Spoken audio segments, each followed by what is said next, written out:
Hey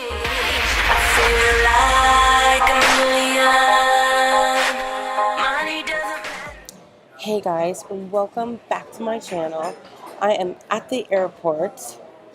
Like I told you guys, I travel quite a bit. I went to their fruit bar, salad bar thing they have at LaGuardia Airport. It was so expensive. I couldn't believe it. I'm like, I'm not going to pay $14 for like 5 pieces of fruit. 5 pieces, like cubes of watermelon. It was so stupid. But I came with a whole bunch of my own stuff. I literally brought flax crackers, salsa, olives, a ton of apples, 6 bananas, a small thing of dates. Yay. As far as an update on how this has been going, I'm on day 10 because it is the 10th, and I'm doing okay. The issue that I'm having lately is that I'm not a big fan of cold food, so having to adjust to eating things cold and again is hard because you have to refrigerate a lot of this fresh stuff, and I'm usually not in a position where I can wait for it to come to room temperature, so I get really frustrated about that. That's probably one of the only issues that I have been dealing with. I haven't had any crazy detox issues yet. I mean, this is not the first time that I have transitioned from eating cooked food to raw. And I was eating vegan style before I decided to go back to this raw for 6 months, which may turn into being more than 6 months, which I've actually said before. I made it past the 7-day point, which is a full week, and now I'm headed basically into my second week, which is, it's going fine. Like, I made the decision that I wanted to eat this way, and I feel amazing. I already know in about a week all my detox symptoms are going to start setting in. The lack of convenience that raw food presents will eventually probably start to get on my nerves, but I mean, I'm pretty good at knowing what I need to do. That's probably going to be like week 2 where I'm bitchy and annoyed because I can't just grab something warm and eat it. I used to be a big fan of oatmeal, and I love overnight oats, but eating it like cold is, I'm not a fan of that. I love hot, steaming hot food, and that is like a huge adjustment for me. So, I mean, if you ever decide to go raw vegan and you don't have time to use a dehydrator to warm everything up, you need to keep that into consideration. Like, you might be eating quite a bit of stuff cold.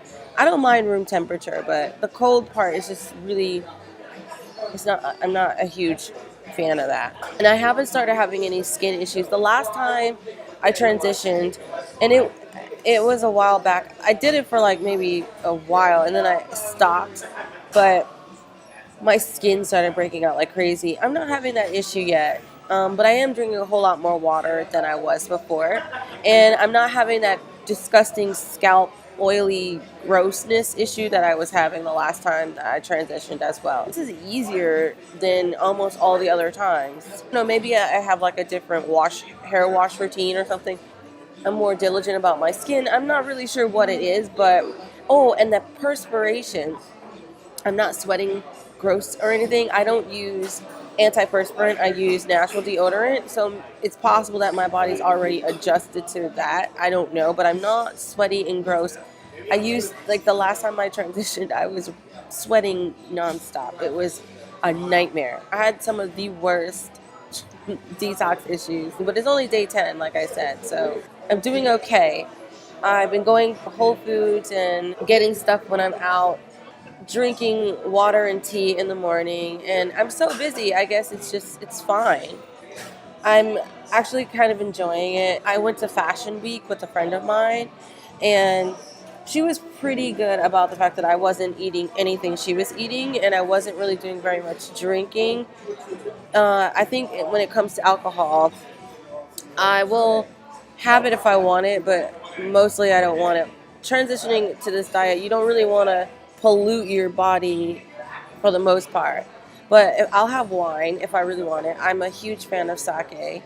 And if I want it, I'll have it. And I guess I'll just allow myself to have it until I just really, really don't. And that's what usually happens to me. I end up just not drinking because I just don't have an interest. I enjoy it, but I don't need it. I'm not, yeah. It's more like a social thing. I'll be just fine on the airplane because I have a ton of food in my bag. And when I get where I'm going, which I'll reveal in my Instagram where I'm going or in my Snapchat, um, I will have an abundance of fruit everywhere. And the people that I'll be with are completely supportive of what I'm doing. They're not doing it, but very supportive of me doing it. So that's helpful. One of the difficult issues that I had was the late shows. After a certain time of night, I get really hungry and everything closes for the most part, and there aren't a lot of options. And the options that are there, it's like cost too much to eat enough. It's frustrating. Like vegetables and fruit are not cheap in a convenience atmosphere. Like if you're going to a convenience store, they're going to charge you so much money for pre-cut fruit and all these things. Something interesting about me is I am not a huge fan of bananas. I am not a massive fan of nuts. I am not a fan of smoothies. Like all the major staple type things that you do on a raw vegan or raw live foods lifestyle, not huge on.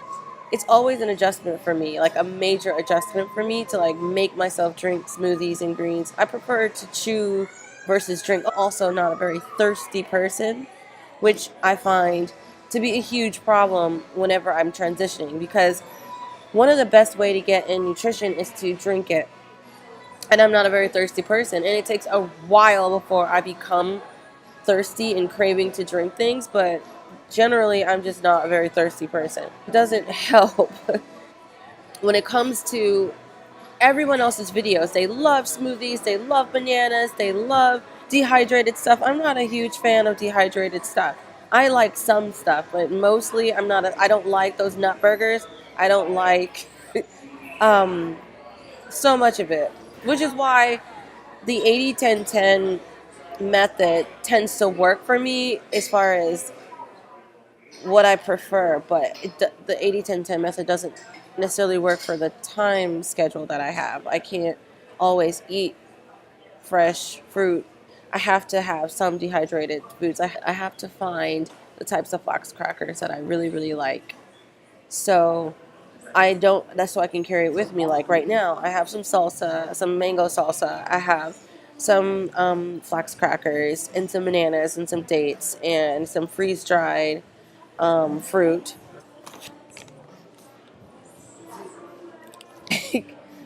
It's annoying. I prefer fresh food almost at all times, but it's not always an option for me. Just grabbing a smoothie doesn't satisfy me 90% of the time. But I will do it. It's just, I feel like I haven't eaten, like I'm still hungry or I still need something. For me specifically, because I'm not a fan of the general things you do when you go raw, it will take about 2 weeks before I start to warm up to like drinking smoothies and warm up to eating more cold things. It'll be a while. I have to readjust. I'm not having any crazy detox issues yet, but I already know it's coming. When you eat this way, the food itself becomes like an internal cleanser, like a colonic, internal cleaning colonic thing. So you end up releasing a lot of toxic stuff a lot and peeing. Oh, the last time that I went transitioned into raw, I peed and peed and peed and peed. And I was doing a lot of singing recording, and oh my god, I couldn't even finish a song because I had to pee so much. I'm not dealing with that right now.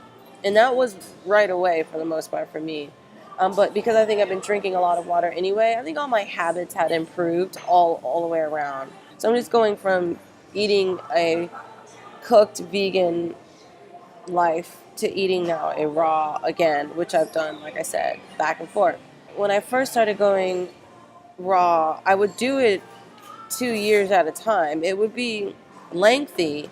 6 months is actually rather short if I decide to go back to eating cooked foods, but because I don't know how I'm going to feel, this will be my decision.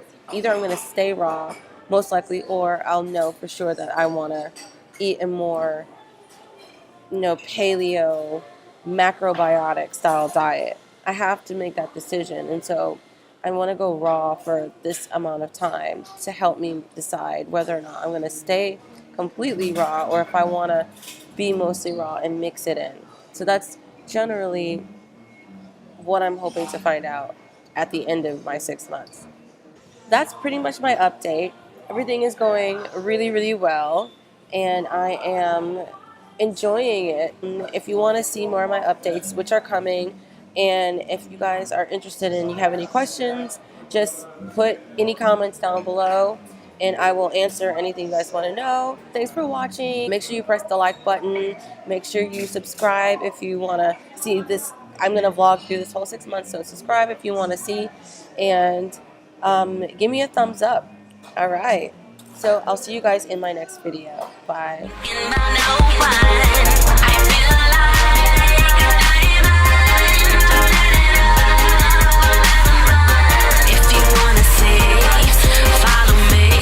Follow me on FBYTIG.